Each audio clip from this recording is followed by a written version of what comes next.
Hello, everyone. The person in my life who I think is an excellent listener is my fiance, Brandy.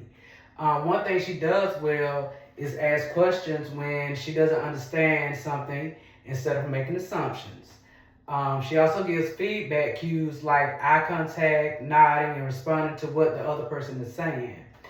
From chapter 6, I think she demonstrates empathetic listening because she tries to understand another person's perspective.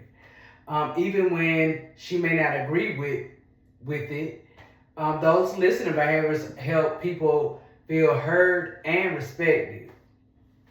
Um, for the listening skills quiz, I scored a 53 out of 100. I think the score is pretty accurate. I don't think I'm a bad listener, but I know I have room for improvement. Sometimes I catch myself thinking about what I'm going to say next before the other person has finished speaking. I can also get distracted and start thinking about other things when I have a lot going on. The chapter discussed concepts like selective listening and pseudo listening. And I can see how those behaviors sometimes affect me. The quiz helped me realize that listening is more than just hearing words. Effective listening requires attention, evaluation, and retention of information.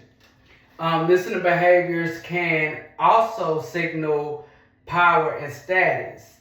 In many workplaces, managers or supervisors can interrupt employees without much consequence, but when and then other employees are expected to wait their turn, but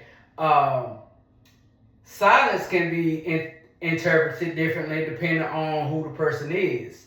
If a supervisor is quiet, people may view that silence as thoughtful or strategic. However, if an employee is quiet, people may assume they are disengaged or they might not be paying attention. Feedback cues such as eye contact, nodding, and facial expressions and other forms of nonverbal communication can influence how credible or trustworthy a person appears. These behaviors can help shape perceptions and can impact communication within a community. Overall, the chapter helped me understand better the difference between listening and hearing, and also there's some areas that I can improve on. So thank you everyone for listening.